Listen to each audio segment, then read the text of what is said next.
When I look at a cave, I can't help thinking about the symbology of the Platonic cave and the Jungian cave. And I think, am I in a cave? Am I dwelling in a cave? Have I took myself away in a cave? And I have to conclude that yes, I have. I've took myself away from much of the emotion of humanity. And I think I've put my love in the darkest recess of my cave, and it's been here for a long time. It's been here for 10 years. Now if I look back, what happened 10 years ago, something very devastating happened to me in my last relationship. And since then, I've had great reservations about love.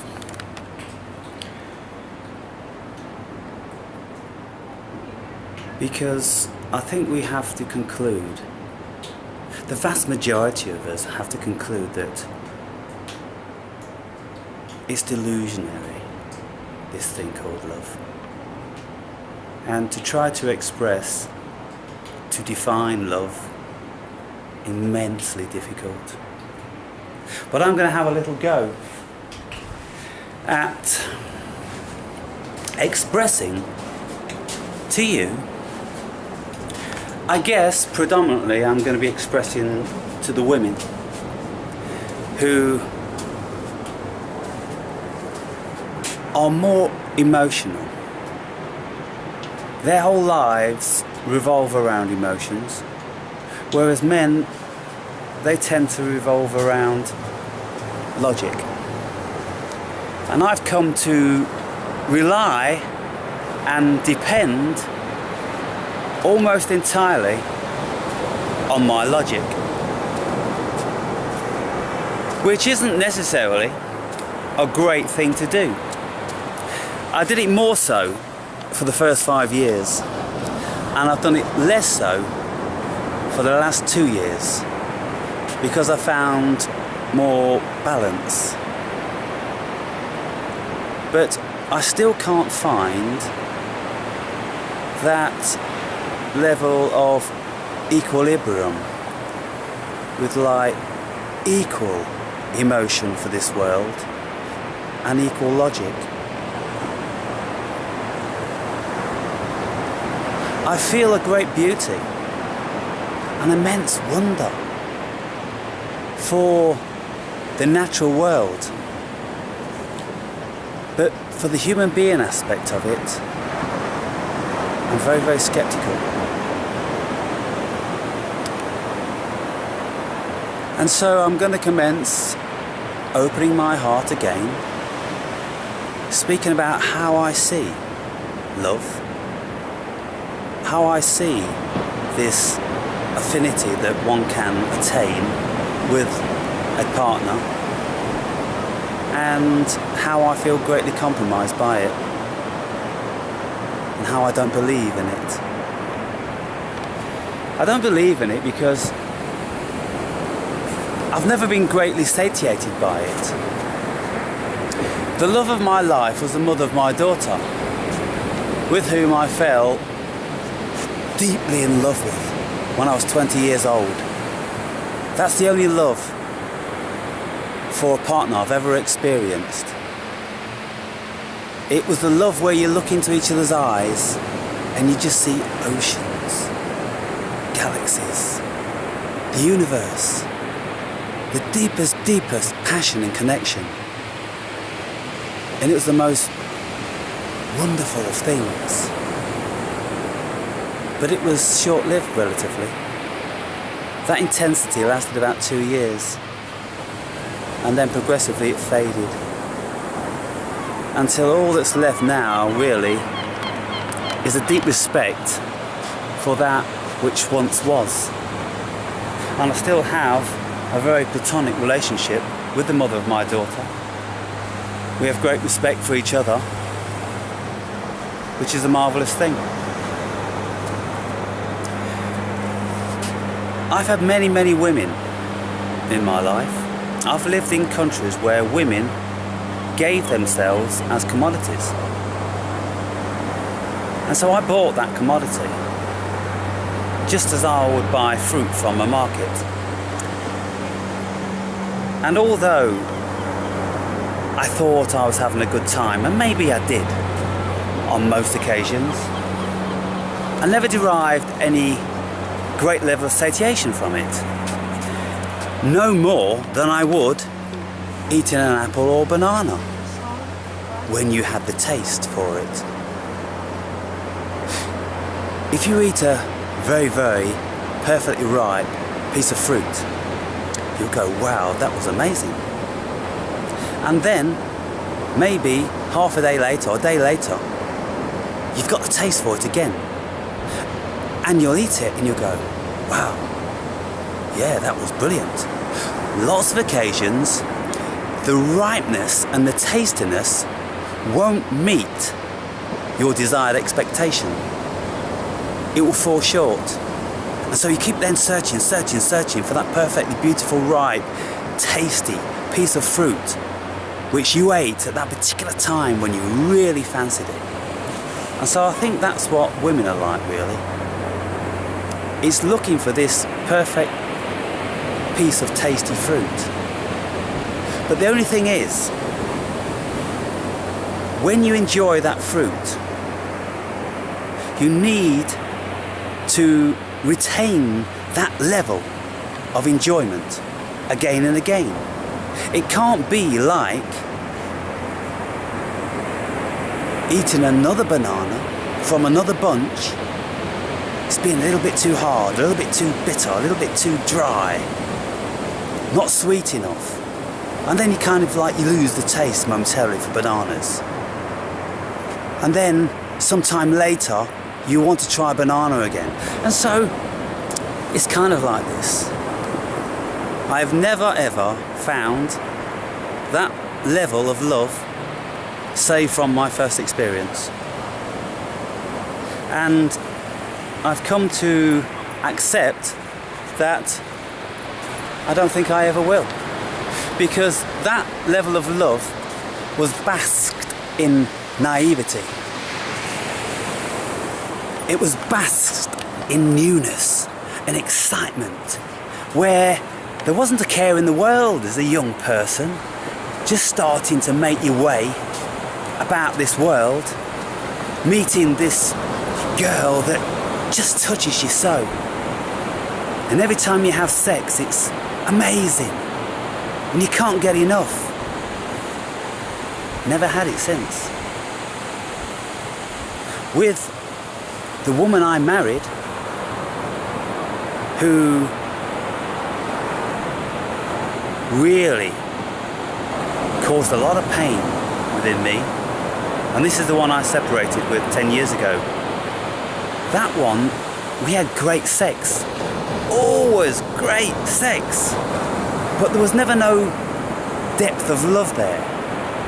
She used to say, I love you babe, sending me notes and little love letters and cards all the time and texts. But I never felt it because I knew that she couldn't really love. It wasn't possible for her to really love, to really be able to hold you in that loving, endearing, passionate, stimulating embrace. She couldn't do that. She could only do it in a sexual way, which was enough for 7 years.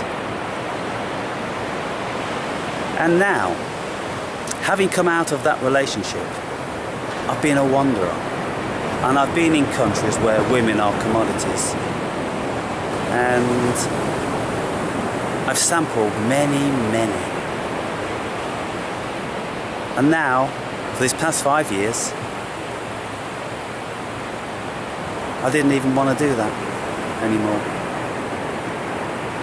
And very recently, I had an encounter. I felt an endearment. I felt some sort of love. But sexually, I never felt that excitement. Maybe I didn't give it enough time. Maybe it just is such a rare thing that I've had that. And probably most people don't even have that to that degree. And so now, very, very heavily skeptical about love. Very, very hard to please when it comes to women, because I have a level of perfection in my mind. I have to have a level of perfection if I'm going to be stimulated by the body. But then I need this high level of perfection from the mind. I need this passion. You can't get enough of each other. If I can't get that, I'm not interested. But that's the thing. I'm not interested in just satiating the sexual urge. I don't need anybody to spend the time of day with, to share. I don't need to share a woman's mind. I need to share a man's mind, because my mind predominantly is logic, and I can only get logic from a man. And so this is my preference, and with whom I want to spend the vast majority of my time, in articulation,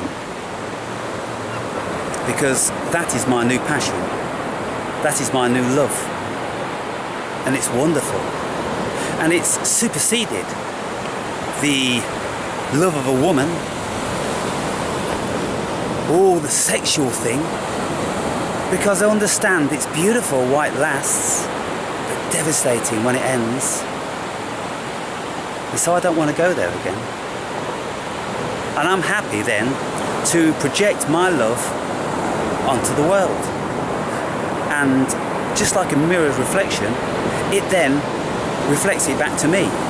And so whatever I give it gives me back. And it's the same every single time. Every time I reflect about this world, every time I look at it and derive something from it, it is that which I'm projecting onto it, depending on my mood. And I know this to be absolutely true. Just recently I went through this 4 or 5 days of apathy, where I lacked the luster of the world. It slipped away from me, like when you feel your greatest love slipping away from you.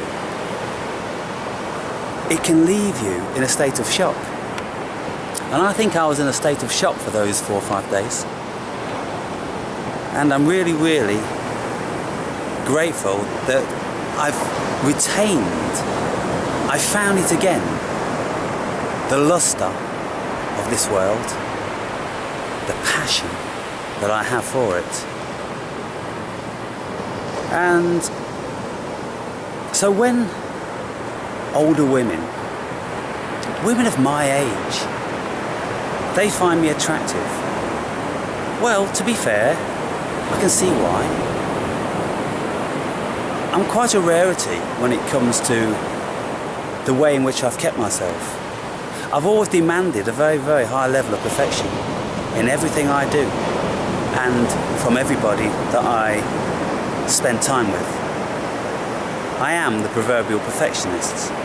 And so within a woman, I'm looking for the perfection in the body. And invariably, you can't get that with an older woman.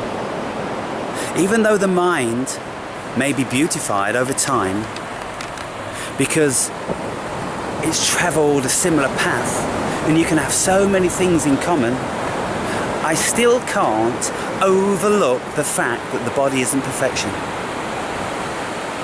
I need both. I need holistic perfection. And that, as we all know, is probably unattainable for any period of time. We may think that we've got perfection from time to time, but then we'll see that we was just deluding ourselves. We was projecting all of our stuff onto that person.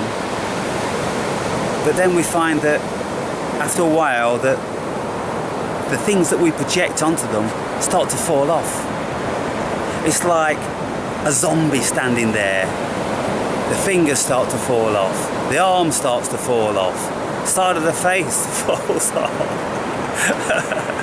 Very macabre, I know. And it's strange how I think like this, but that's, you see, that's how I see it. I see a beautiful person, but then becomes zombified. Looks like these zombies in the Michael Jackson movie, The Thriller. They start to look nasty. You start to see the imperfection. And then it's all downhill from there on. So what can I say? Do I feel as if I'm really, really happy and don't need anybody to share my life? Lots of people, they just can't see it because they project onto me that it can't possibly be so, because they don't know that to be so. But after all this time, after this 10 years, I absolutely am convinced that I don't need anybody. That I'm getting all this satiation from other facets of this life now. The cerebral satisfaction. Because who can ever let me down? Who can ever disappoint me? Who can ever change like this overnight and wake up in the morning and show a different facet other than myself? And then I've only got me to blame. I can't blame anybody else. I can't be disappointed by anybody else. I can't be devastated by anybody else.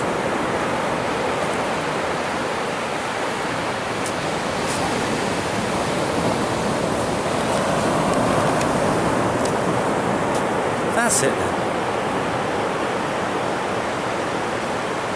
That's how it is. And I think that's how it's always going to be. And if something should ever change, and if this wonderful person comes into my life and blows me away, I'll be very, very surprised. And at the same time, I'll be quite terrified. Terrified of thinking about the passage of time and the eventuality where it'll start to slip away. Maybe I'm the one that makes it slip away. Because by being an abandoned child, I've come to have great solace in that. And I've said before, just in a recent video, when you were abandoned by the mother, and then my greatest love, that slipped out of my hand. No fault of hers or mine, it slipped away from us. It was like holding a handful of dry sand and just watching it slip away. It was crucifying. It was really, really heart-wrenching just to see it all fall away. from what we had. And then I tried again with the woman I married, not the mother of my daughter. And I just watched that slip away. I watched myself pull away. And so I have a level of resignation now, which I've become comfortable with. And I will never seek love. I will always shy away from a woman's advances. If any woman wanted to begin to attach themselves to me, I don't like attachment. I don't like it at all. I've become too independent. And when, like an octopus, starts to get one tentacle around, it may feel sweet at the moment in time, then another one comes, and another one comes. Before you know it, you're engulfed in tentacles, emotional tentacles, which you find really, really difficult to escape. Back to the solitude of my being, the solitude of my mind, just me and them, for they are legion. And I don't think they want to be compromised by anybody out there. You have to wonder how powerful these spirits are. We don't just have one spirit. I'm convinced that there's a myriad of spirits. Just like there's a myriad of human beings walking this planet. Most or some have spirits. There's a lot of them. And so our spirit is a part of those spirits. All of our spirits. It's one spirit really, isn't it? But I feel many. Anyway, I'm going to go back for some breakfast. My hotel up on the cliff top there. It turns out now that I can only really feasibly stay here till the end of May, because the price goes up to €750 a month due to the summer season. And because it's going to be very busy, summer season orientated, I don't want to be here then. So I'm going to look